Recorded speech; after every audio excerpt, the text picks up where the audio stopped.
이 새벽 우리에게 주신 하나님 말씀은 열왕기상 12장 1절에서 11절까지의 말씀입니다. 열왕기상 12장 1절에서 11절까지의 말씀입니다.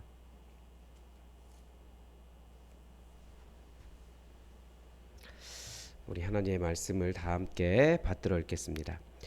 르호보암이 세겜으로 갔으니 이는 온 이스라엘이 그를 왕으로 삼고자 하여 세겜에 이르렀음이더라. 느밧의 아들 여로보암이 전에 솔로몬 왕의 얼굴을 피하여 예굽으로 도망하여 있었더니 이제 그 소문을 듣고 여전히 애굽에 있는 중에 무리가 사람을 보내 그를 불렀더라. 여로보암과 이스라엘의 온 회중이 와서 르호보암에게 말하여 이르되 왕의 아버지가 우리의 멍에를 무겁게 하였으라. 왕은 이제 왕의 아버지가 우리에게 시킨 고역과 매운 무거운 멍에를 가볍게 하소서. 그리하시면 우리가 왕을 섬기겠나이다. 르호보암이 대답하되 갔다가 3일 후에 다시 내게로 오라 하매 백성이 가니라. 르호보암 왕이 그의 아버지 솔로몬의 생전에 그 앞에 모셨던 노인들과 의논하여 이르되 너희는 어떻게 충고하여 이 백성에게 대답하게 하겠느냐. 대답하여 이르되 왕이 만일 오늘 이 백성을 섬기는 자가 되어 그들을 섬기고 좋은 말로 대답하여 이르시면 그들이 영원히 왕의 종에 되리이다 하나 왕이 노인들의 자문하는 것을 버리고 자기 앞에 모셔 있는 자기와 함께 자라난 어린 사람들과 의논하여 이르되 너희는 어떻게 자문하여 이 백성에게 대답하게 하겠느냐. 백성이 내게 말하기를 왕의 아버지가 우리에게 매운 멍에를 가볍게 하라 하였느니라. 함께 자라난 소년들이 왕께 아뢰어 이르되 이 백성들이 왕께 아뢰기를 왕의 부친이 우리의 멍에를 무겁게 하였으나 왕은 우리를 위하여 가볍게 하라 하였은즉 왕은 대답하기를 내 새끼 손가락이 내 아버지의 허리보다 굵으니 내 아버지께서 너희에게 무거운 멍에를 매게 하였으나 이제 나는 너희의 멍에를 더욱 무겁게 할지라. 내 아버지는 채찍으로 너희를 징계하였으나 나는 전갈 채찍으로 너희를 징계하리라 하소서. 아멘.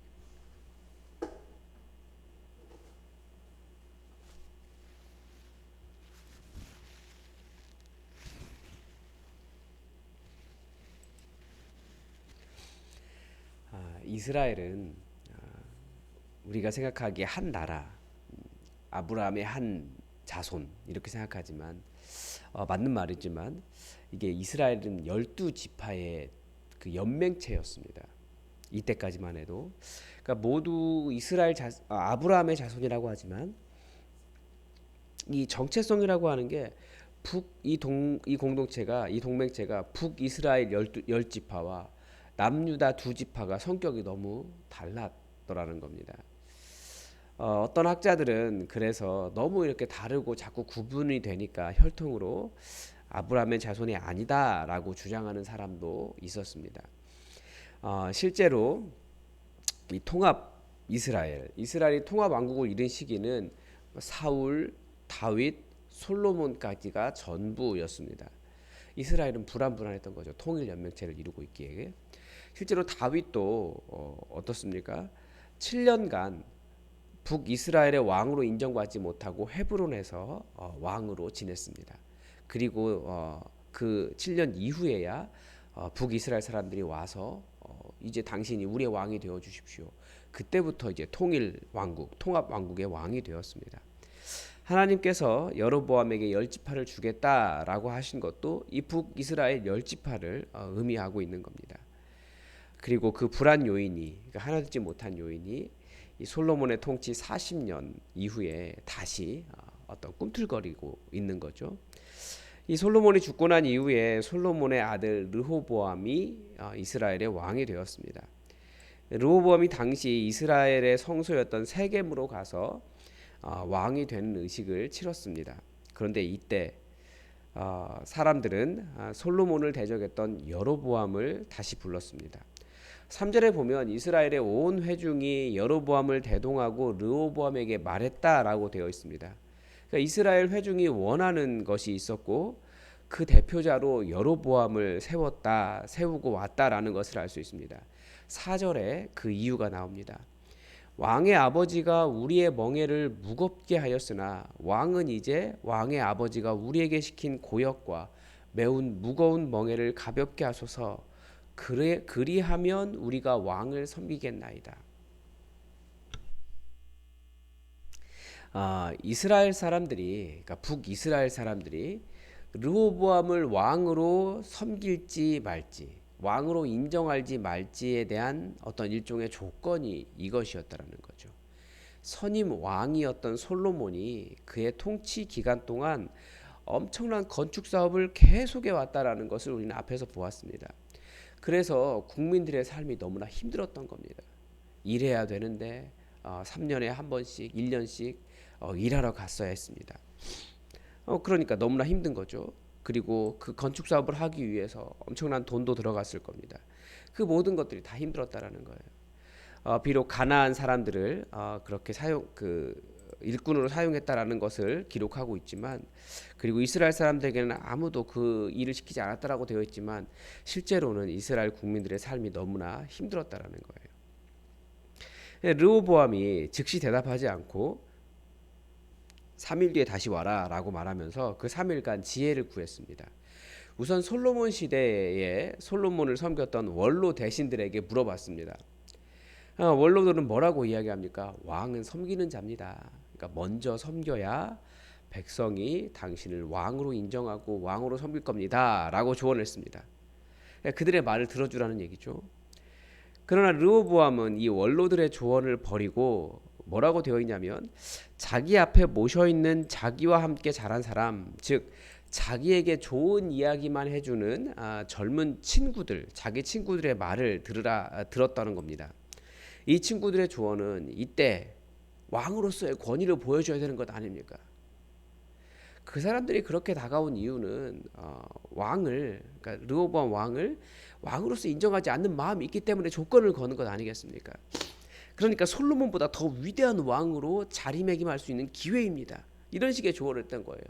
그래서 한 말이, 내 새끼손가락이 내 아버지의 허리보다 굵으니 내 아버지께서 너희에게 무거운 멍에를 매게 하였으나 이제 나는 너희의 멍에를 더욱 무겁게 할지라. 그러니까 내가 더 강력한 왕이니까 더 나를 따라야 한다.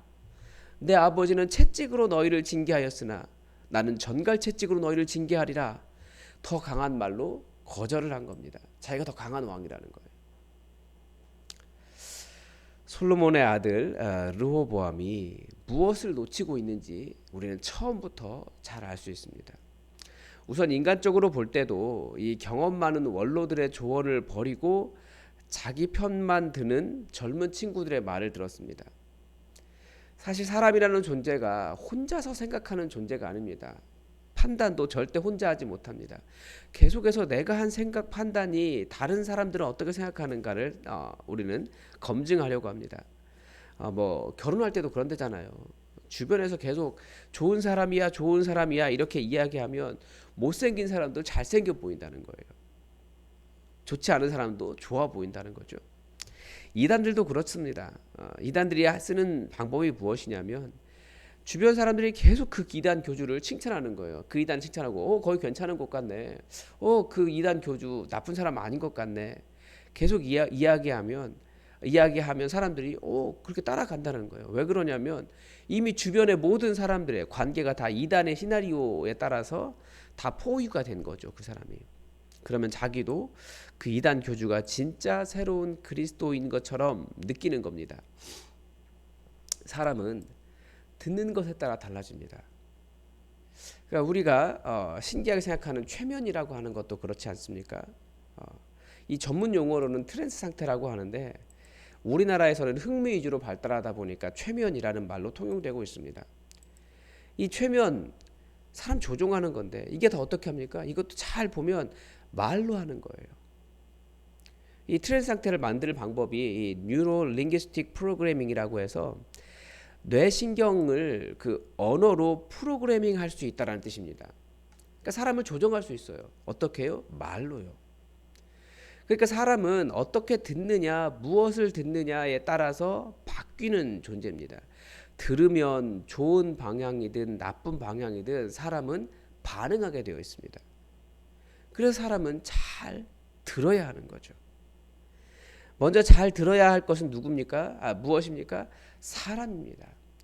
누구의 이야기를 듣느냐, 이게 굉장히 중요한 거예요. 그래서 좋은 사람의 말을 들어야 되고, 경험이 많은 어르신들의 말씀을 단순히 꼰대다라고 말하면서 무시할 수는 없다라는 거죠.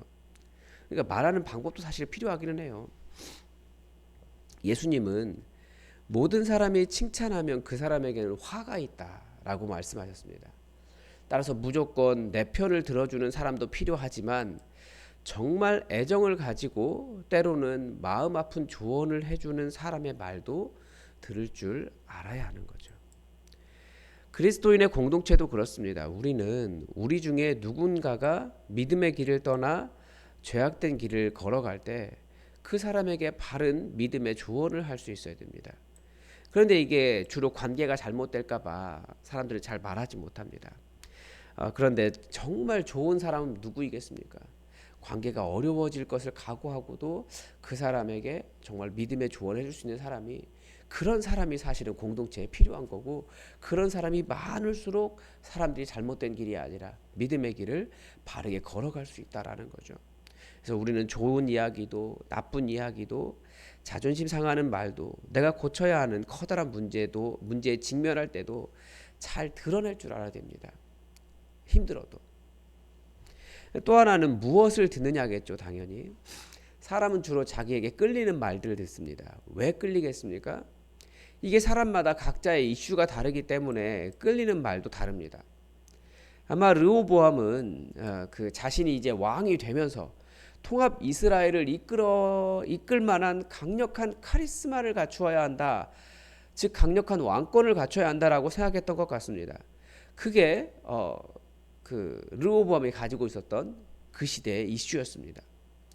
그래서 사람들의 말을 들어주는 유약한 왕이 아니라, 그러니까 섬기는 왕이 아니라 강력한 카리스마로 사람들을 휘어잡아야 한다라는 말에 더 끌렸던 것 같습니다. 사람들은 그래요. 자기에게 지금 필요한 말들을 더 듣습니다.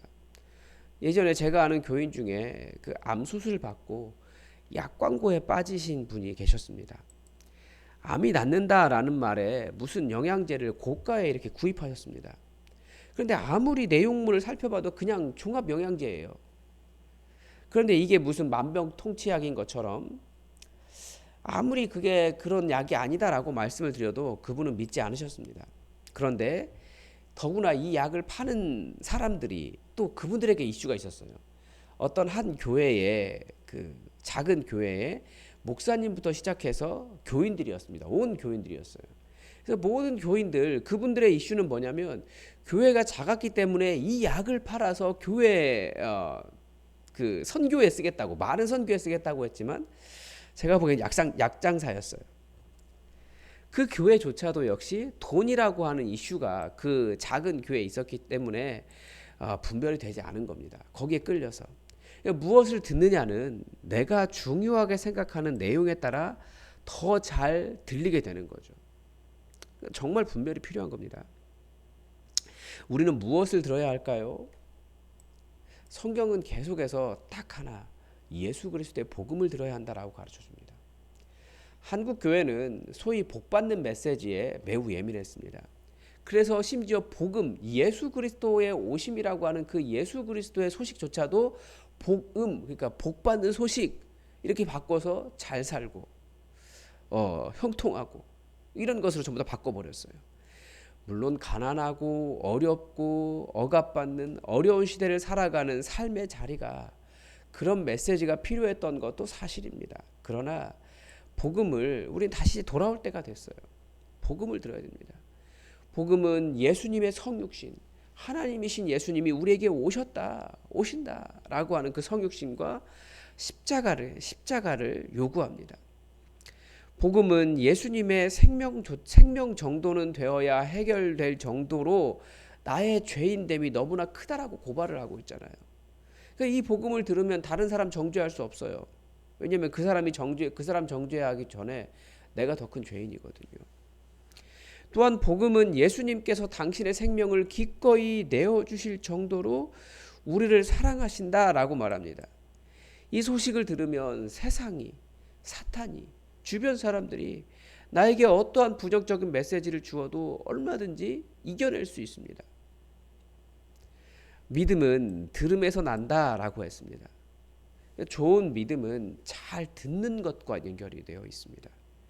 좋은 사람의 좋은 말을 들어야 하는데 그 말이 바로 복음이라는 겁니다. 성경에서 예수님의 이야기를 드러내는 것이 바로 우리가 들어야 하는 겁니다. 복음이 우리를 자라게 하고 흔들리지 않게 하고 겸손하게 하지만 또 하나님과 함께 살아가게 합니다. 약해지는 게 아니에요. 오히려 복음 때문에 성장하게 됩니다. 복음 때문에 더 단단해집니다. 여러분, 성령님은 우리 안에 오셔서 끊임없이 말씀하십니다. 그래서 더 강해지려고 하기보다 나의 높은 마음을 내려놓고 예수님의 복음 안에서 더 예수님 따라 성육신하는 삶, 십자가를 지는 삶을 살아가시기 바랍니다. 더 강해져야 된다라고 말하지만 오히려 복음은 그렇게 말하지 않습니다. 더 종이 되어야 한다라고 이야기하고 더 섬겨야 한다라고 이야기합니다. 그래도 괜찮습니다. 왜냐하면 우리의 생명을 붙잡고 계시고 우리에게 확실한 구원의 방법 예수 그리스도이기 때문에 그렇습니다. 그래서 예수님의 방법은 낮아지는 것이 높아지는 것입니다. 그래서 강력하게 다른 사람 휘어잡고 리더십 발휘하고 이끌어가야 된다. 뭐 그런 어떤 세상이 말하는 강력함보다 예수님의 약해짐, 그 겸손함을 배우시기 바랍니다. 그러면 하나님 나라 살아갈 수 있습니다. 오늘도 우리에게 하나님의 뜻이 이루어지기를 주기도문으로 기도하겠습니다. 하늘에 계신 우리 아버지, 아버지의 이름을 거룩하게 하시며 아버지의 나라가 오게 하시며 아버지의 뜻이 하늘에서와 같이 땅에서도 이루어지게 하소서. 오늘 우리에게 일용할 양식을 주시고 우리가 우리에게 잘못한 사람을 용서하여 준 것 같이 우리 죄를 용서하여 주시고 우리를 시험에 빠지지 않게 하시고 악에서 구하소서. 나라와 권능과 영광이 영원히 아버지의 것입니다. 아멘. 여러분 계속해서 우리 교회를 위해서 기도를 부탁을 드립니다. 다음 주 월요일에 운영위원회 2024년을 위한 정책 세미나가 있습니다. 내년도 사업을 우리가 구상할 때 하나님께서 이끄시는 교회가 될 수 있도록 모든 운영위원들에게 지혜를 달라고 기도해 주시기 바랍니다. 또 1년을 열심히 달려온 우리 운영위원들 그날 하루 쉬는 날인데 또 그 일을 감당하기에 체력적으로 굉장히 어렵습니다. 우리 모든 운영위원들을 강건해서 넉넉하게 그 시간을 잘 감당할 수 있도록 여러분 기도해 주십시오. 그래서 우리 교회가 이 남은 한 해도 정말 주님께 열매를 맺어드리는 그런 귀한 힘있게 사역하는 시간이 되기를 바라고 또 다가오는 2024년도 하나님의 은혜 가운데 정말 놀라운 성령의 충만한 부흥의 역사를 이루는 그런 시간 될 수 있도록 여러분 우리 예수 품한 교회를 위해서 기도해 주십시오. 또 환우들을 위해서도 여러분 함께 기도해 주십시오. 다 함께 기도하겠습니다.